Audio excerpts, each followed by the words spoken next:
C'est aujourd'hui à l'hôtel Château-Laurier Québec qu'a lieu le lancement officiel de la 6e présentation du circuit québécois de canot à glace, présenté par l'Office du tourisme de Québec. Se déroulant cette année du vendredi 28 janvier au samedi 5 mars 2011, ce sont 5 courses enlevantes auxquelles devront participer les canotiers et canotières afin de remporter les grands honneurs du circuit. On est rendu aujourd'hui avec 5 courses, celle de Trois-Rivières s'étant ajoutée l'année dernière. C'est un circuit qui regroupe au-delà de 250 canotières et canotiers, une cinquantaine d'équipes, une moyenne d'âge qui, il y a une dizaine d'années, était plus proche de la cinquantaine, qui maintenant, vous n'avez qu'à regarder les visages qui sont tous souriants, sont plus proches de, pour les demoiselles, on va dire dans la vingtaine, pour les messieurs dans la trentaine. Le sport a rajeuni. Il y a une relève dynamique, il y a une relève compétente, et c'est pas juste le sport qui s'est rajeuni avec les dames et les hommes qui le pratiquent, c'est un sport qui s'est rajeuni avec l'équipement. C'est du high-tech, ces canots-là. Ils ça vaut une fortune. Avec l'aide de la conférence régionale des élus de la capitale nationale, il nous a été possible de présenter un projet pilote à RDS au printemps dernier.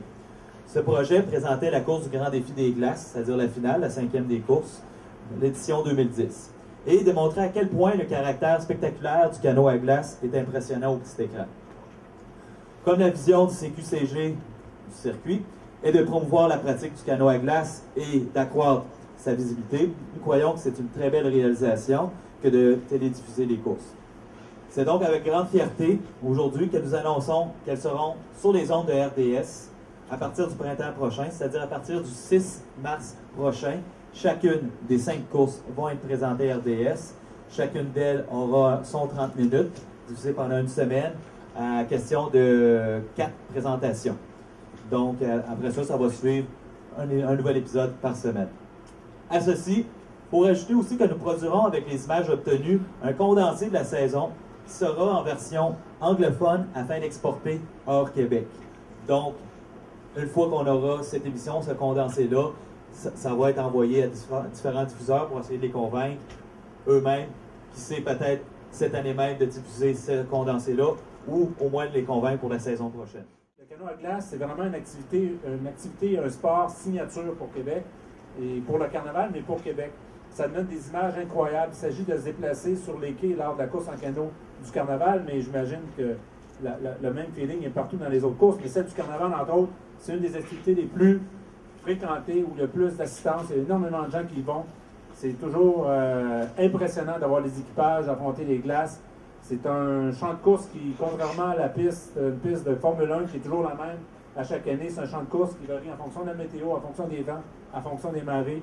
Donc, je pense que c'est un sport signature pour Québec. Et la captation pour nous autres, c'est très intéressant parce que, ça permet de le présenter, ça permet de le diffuser une auditoire qui est plus large au Québec, et ça permet d'obtenir des images extraordinaires qui vont pouvoir être intégrées ou enrichir le bagage d'images. Ça nous permet de faire des opérations de mise en marché sur les médias sociaux, de véhiculer quelque chose qui est exceptionnel. Vous savez, dans les médias sociaux, pour qu'un élément soit viral, qu'il y ait de la viralité, que les gens se le partagent, il faut que ça sorte de l'ordinaire. Et le canot à glace, ça sort de l'ordinaire, donc on est très fiers. Depuis quelques années, la popularité du canot à glace ne cesse de croître au Québec. Depuis sa fondation en 2004, le circuit a passé de 24 équipes à plus d'une cinquantaine en 2011. De véritables athlètes proviennent de différentes disciplines, que ce soit le rafting, le vélo de montagne, les raids d'aventure, l'aviron, le ski acrobatique, le patinage de vitesse, le football, le judo, des hommes et des femmes de 18 à 65 ans, avec une détermination exceptionnelle qui relève le défi de ce sport d'endurance. Des équipes viennent même de l'étranger pour pratiquer ce sport typiquement québécois. Notons la présence d'une équipe française qui participe depuis quelques années aux 3 premières courses du circuit.